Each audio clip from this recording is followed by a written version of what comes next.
Good morning everyone. आज हम LLB third year के सब्जेक्ट क्रिमिनल प्रोसीजर कोड 1973 के चैप्टर 18, जिसमें सेक्शन 225 से 237 तक सेशन न्यायालय के समक्ष विचारण की प्रक्रिया के बारे में बताया गया है। स्टूडेंट्स, आपकी एलएलबी तृतीय वर्ष की परीक्षा की दृष्टि से और प्रतियोगी परीक्षा की दृष्टि से सेशन न्यायालय के समक्ष विचारण की प्रक्रिया को समझना जानना आपके लिए बहुत ही आवश्यक है। इसलिए चर्चा करने से पहले मैं आपको ये बता देना चाहूँगा कि सेशन न्यायालय के समक्ष विचारण की प्रक्रिया किस न्यायालय में होती है, कौन सा न्यायालय सेशन ट्रायल करता है। जैसा कि नाम से ही स्पष्ट है, सेशन ट्रायल सेशन न्यायालय के समक्ष होती है, जिसमें district and session court, additional district and session court, assistant district and session court और साथ ही हाई कोर्ट भी सेशन ट्रायल को अपनाता है। आपको लगता होगा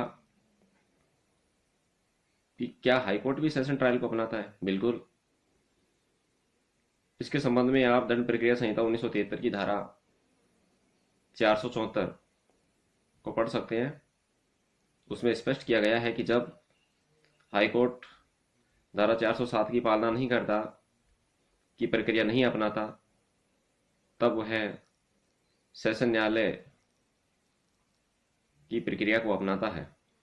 इस प्रकार से हमने ये स्पष्ट किया, ये समझा कि सेशन ट्रायल सेशन कोर्ट में होती है, additional district and session court में होती है, असिस्टेंट डीजे के कोर्ट में होती है और साथ ही हाई कोर्ट में भी होती है। स्टूडेंट्स,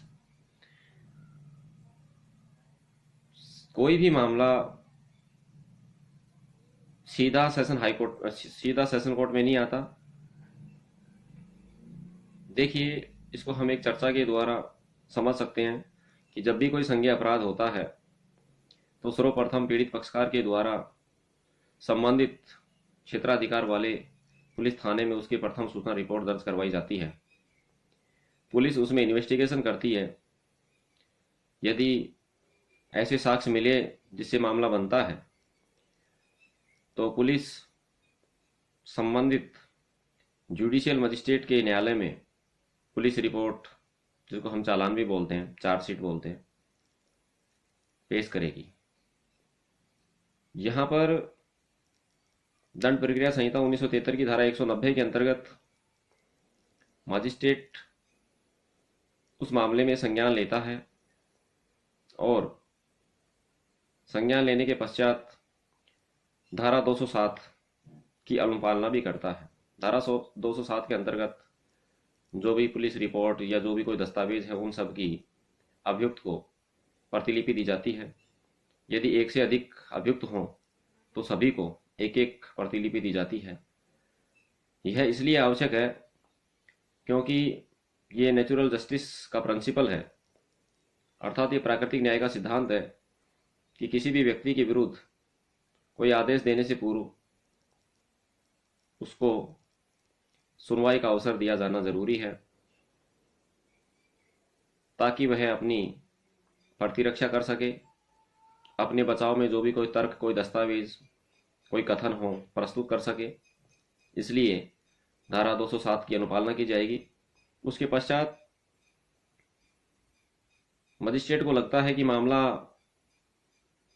अनन्य रूप से सेशन न्यायालय के समक्ष विचारण का है, तब वह मजिस्ट्रेट दंड प्रक्रिया संहिता 1973 की धारा 209 के अंतर्गत उस मामले को विचारण के लिए सेशन न्यायालय को कमिट करेगा, सुपुर्द करेगा। इसके बाद की जो प्रक्रिया है, जो सेशन न्यायालय में अपनाई जाती है, वह सेशन न्यायालय के समक्ष विचारण की प्रक्रिया कही जाती है। अर्थात जब एक मजिस्ट्रेट मामले को धारा 209 के अंतर्गत सेशन न्यायालय को सुपुर्द करता है। सुपुर्दगी के पश्चात, कमिट होने के पश्चात सेशन न्यायालय जो प्रक्रिया अपनाता है वह सेशन ट्रायल कही जाती है। पुनः चर्चा करूं स्टूडेंट्स, दंड प्रक्रिया संहिता 1973 की धारा 225 से 237 तक में सेशन न्यायालय के समक्ष विचारण के बारे में प्रावधान किया गया है। सर्वप्रथम हम धारा 225 की बात करें तो उसमें विचारण के संचालन के बारे में बताया गया है। जब सेशन न्यायालय के समक्ष प्रत्येक विचारण में मामला कमिट होने के पश्चात की बात है, अभियोजन का संचालन लोक अभियोजक द्वारा किया जाता है। पब्लिक प्रोसिक्यूटर के द्वारा अभियोजन का संचालन किया जाता है, मामले को ओपन किया जाता है और साथ ही वह मामले का कथन प्रारंभ करता है और बताता है कि वह उस मामले को किन किन साक्ष्यों के द्वारा साबित करेगा, साक्ष्यों की परीक्षा करेगा, मामले को आवश्यक हो तो न्यायालय की अनुमति से वापस भी ले सकता है। इसके संबंध में आप दंड प्रक्रिया संहिता 1973 की धारा 321 को पढ़कर समझ सकते हैं। यहाँ पर प्रश्न ये भी उठता है कि लोक अभियोजक कौन होता है। देखिए, प्रत्येक व्यक्ति के शरीर और संपत्ति की सुरक्षा की जिम्मेदारी स्टेट पर है। ये आज़ादी के पश्चात, संविधान का निर्माण होने के पश्चात और संविधान के लागू होने के पश्चात की बात करूं तो ये स्टेट पर जिम्मेदारी है। जब भी किसी व्यक्ति के शरीर और संपत्ति को किसी प्रकार की क्षति पहुंचती है, नुकसान होता है या शरीर एवं संपत्ति के विरुद्ध कोई अपराध होता है तो पीड़ित पक्षकार की ओर से, एग्रीड पर्सन की ओर से न्यायालय में स्टेट की ओर से अर्थात मामले का संचालन या अभियोजन की ओर से स्टेट गवर्नमेंट प्रेजेंट होती है, जिसमें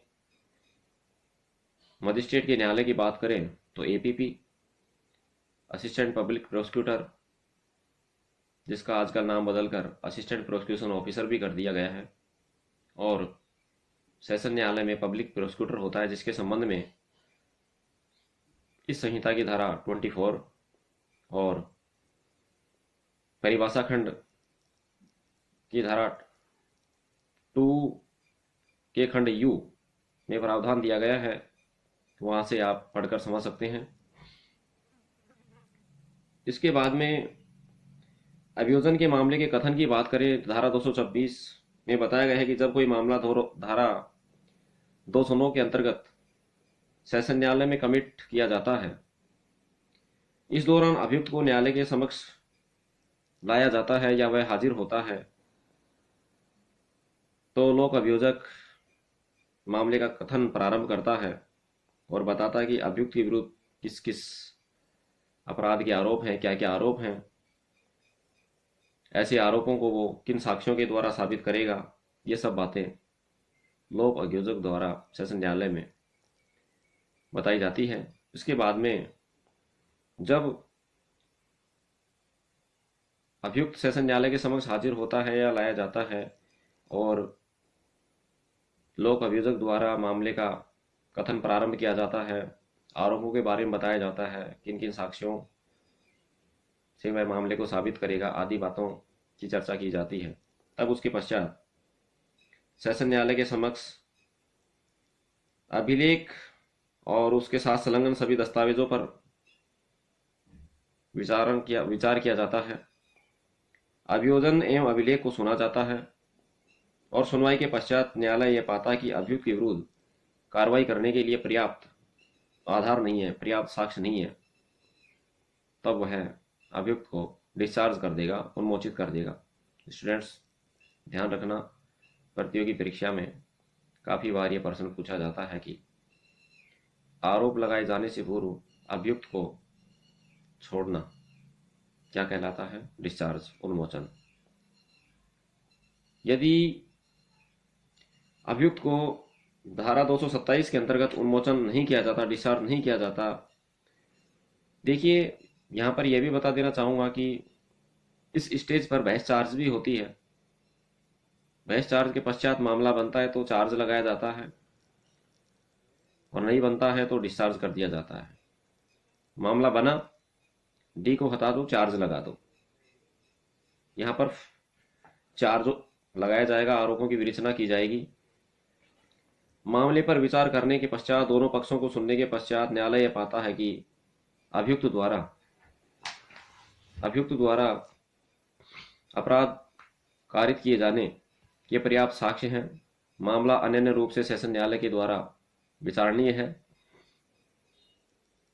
तब सेशन न्यायालय लिखित में आरोपों की विवेचना करेगा, अभियुक्त को पढ़कर सुनाएगा, समझाएगा और उससे पूछेगा कि वह दोषी होने का कथन करता है, दोषी होना स्वीकार करता है या विचारण का दावा करता है।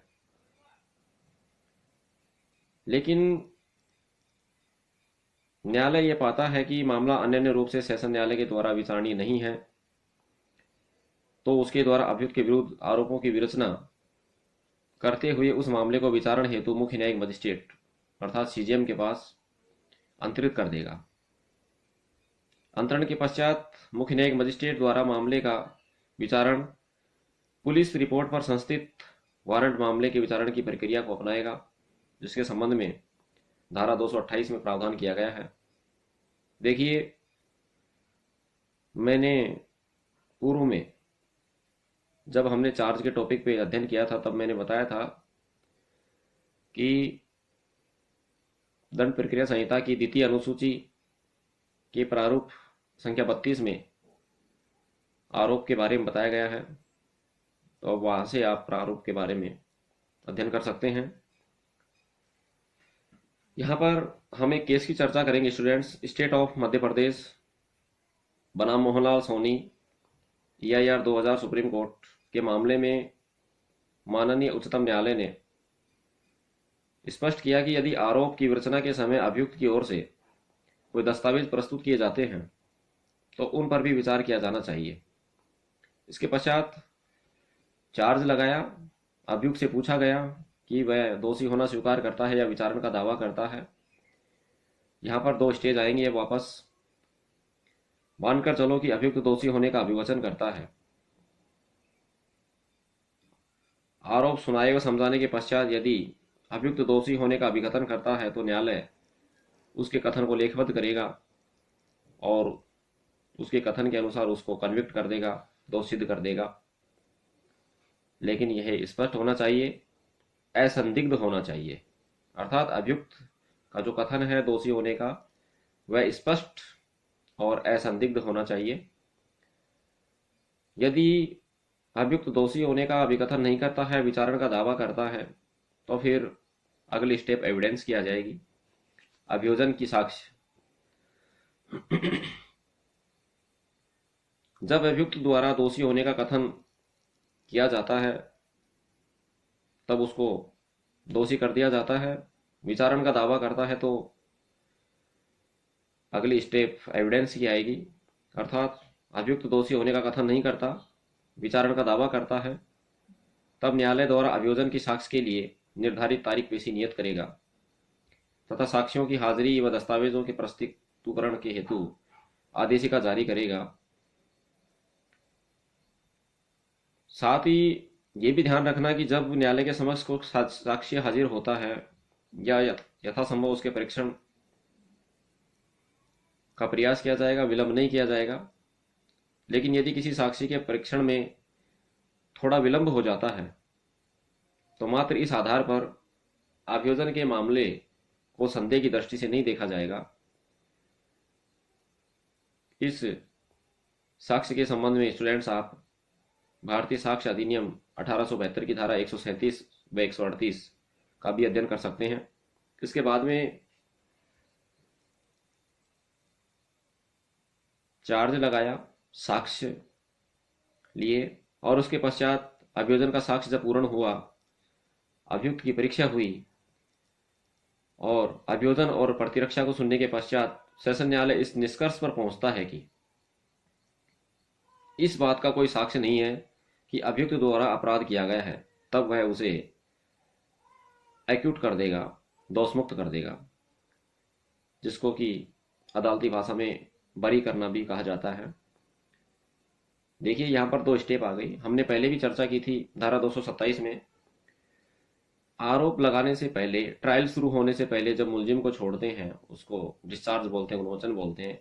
ट्रायल शुरू होने के पश्चात, आरोप विरचित किए जाने के पश्चात जब अभियुक्त को, मुलजिम को छोड़ते हैं, उसको दोषमुक्त बोलते हैं, बरी करना बोलते हैं। अब मानकर चलो स्टूडेंट कि अभियुक्त को दोषमुक्त नहीं किया, तब प्रतिरक्षा की स्टेप आएगी, प्रतिरक्षा प्रारंभ होगी। अभियुक्त से अपनी प्रतिरक्षा आरंभ करने की अपेक्षा की जाएगी। उसके द्वारा प्रस्तुत साक्ष्यों के कथनों को लेखबद्ध किया जाएगा, और यदि अभियुक्त कोई लिखित कथन पेश करता है तो वह भी रिकॉर्ड में फाइल किया जाएगा। साथ ही अभियुक्त द्वारा किसी साक्षी को बुलाने के लिए न्यायालय में प्रार्थना की जाती है, तब न्यायालय उसको बुलाने के लिए आदेशिका जारी कर सकता है। लेकिन यदि प्रार्थना ऐसी है जो तंग करने के आशय से या न्याय में विलंब होने की संभावना है उससे, या न्याय के उद्देश्यों को विफल होने वाली प्रार्थना है, तब न्यायालय इस प्रकार की आदेशिका जारी नहीं करेगा। इसके बाद में फाइनल आर्गुमेंट की बात आती है, अंतिम बहस। जब अभियोजन एवं अभियुक्त का साक्ष्य समाप्त हो जाता है, तब लोक अभियोजक द्वारा उस मामले का समाप्त किया जाता है, अर्थात उसका उपसंहार किया जाता है। अभियुक्त की ओर से उसका उत्तर दिया जाता है। यदि इस स्टेज पर अभियुक्त की ओर से कोई पॉइंट ऑफ लॉ उठाया जाता है तो न्यायाधीश की अनुज्ञा से लोक अभियोजक द्वारा ऐसे पर्सन या पर्सनों पर अपना निवेदन किया जाता है। फाइनल आर्गुमेंट होने के पश्चात डिसीजन, निर्णय की बात आती है। दोनों पक्षों को सुनने के पश्चात न्यायाधीश द्वारा निर्णय सुनाया जाता है, अभियुक्त को कन्विक्ट किया जाता है। लेकिन ध्यान रखना, जब अभियुक्त को कन्विक्ट किया जाता है, उस स्तर पर यदि उसे धारा 360 के अंतर्गत यदि परिवीक्षा का लाभ दिया जाता है, तब दंड के पर्सन पर सुनना आवश्यक नहीं है। लेकिन धारा 360 के अंतर्गत जब परिवीक्षा का लाभ नहीं दिया जाता, तब अभियुक्त को दंड के पर्सन पर सुना जाएगा और उसके पश्चात विधि अनुसार दंडादेश पारित किया जाएगा। यहां पर हम एक केस की चर्चा करेंगे, मुनियापन्न बनाम state of Tamil Nadu EIR 1981 supreme court के मामले में उच्चतम न्यायालय ने निर्धारित किया कि दंड के पर्सन पर सुना जाना मात्र एक औपचारिकता नहीं है। न्यायालय को इस बिंदु पर सामाजिक दृष्टिकोण को ध्यान में रखते हुए विचार करना चाहिए, न कि न्यायिक दृष्टिकोण पर। इसके पश्चात यदि निर्णय सुनाए जाते समय यदि कोई पूर्व दोषसिद्धि है, अभियुक्त पर किसी पूर्व दोषसिद्धि का आरोप है, तो ऐसे आरोप को स्वीकार नहीं करता हो, तब ऐसी पूर्व दोषसिद्धि पर साक्ष्य ली जाकर निष्कर्ष निकाला जाएगा। इस प्रकार से हमने स्टूडेंट सेशन ट्रायल के समक्ष विचारण या सेशन न्यायालय के समक्ष विचारण की हमने बात की। इसके बाद में हमने प्रारंभ में ही चर्चा की थी कि चैप्टर 18 में सेक्शन 225 से 237 तक में बताया गया है, लेकिन सेशन न्यायालय के समक्ष विचारण के संबंध में 225 से 236 तक ही मुख्य प्रावधान है। 237 में अलग से प्रावधान किया गया है। वो इस संहिता की धारा 199 के खंड 2 में आने वाले मामलों के विचारण की प्रक्रिया के बारे में बताता है। स्टूडेंट्स, दंड प्रक्रिया संहिता 1973 की धारा 199 के खंड 2 के अंतर्गत मानहानि के मामलों के अभियोजन के बारे में प्रावधान किया गया है कि जब मानहानि किसी ऐसे मामले में है जो भारत के राष्ट्रपति, उपराष्ट्रपति, किसी राज्य के राज्यपाल किसी संघ राज्य क्षेत्र के प्रशासक या किसी संघ या राज्य क्षेत्र के मंत्री या संघ या राज्य के कार्यकलापों के संबंध में नियोजित अन्य लोक सेवक के आचरण के संबंध में है, तब ऐसे मामलों में लोक अभियोजक सेशन न्यायालय में सीधा परिवाद इस्तगासा कर सकता है और सेशन न्यायालय उस मामले में बिना कमिट किए ही, बिना सुपुर्द किए ही संज्ञान ले लेगा। प्रश्न यहाँ ये उठता है कि ऐसी स्थिति में सेशन न्यायालय किस प्रक्रिया को अपनाएगा। ऐसे मामलों में सेशन न्यायालय मजिस्ट्रेट के न्यायालय के समक्ष पुलिस रिपोर्ट से भिन्न आधार पर संस्थित किए गए वारंट मामलों के विचारण की प्रक्रिया को अपनाएगा। लेकिन यदि न्यायालय का यह समाधान हो जाता है कि अभियुक्त के विरुद्ध अभियोग लगाने का कोई उचित कारण अथवा आधार नहीं है, तब वह अपने निर्णय में अभियुक्त को 1,000 रुपये तक के प्रतिकर कंपनसेशन के संदाय का आदेश दे सकेगा। लेकिन ऐसा आदेश देने से पूर्व संबंधित मंत्री अथवा लोक सेवक को सुनवाई का अवसर प्रदान किया जाएगा। इस प्रकार से हमने स्टूडेंट्स सेशन न्यायालय के समक्ष विचारण की प्रक्रिया के बारे में अध्ययन किया। मेरे विचार से ये वीडियो के माध्यम से आप समझ गए होंगे, जरूर लाभान्वित होंगे। इसको बार बार सुने, समझें, आवश्यक हो तो नोट करें। अगले वीडियो में हम वापस मिलेंगे। आपको वीडियो कैसा लगा आप कमेंट बॉक्स में लिख सकते हैं। पसंद आया तो लाइक करें, शेयर करें, सब्सक्राइब करें, बेल आइकन को दबाएं। Thank you.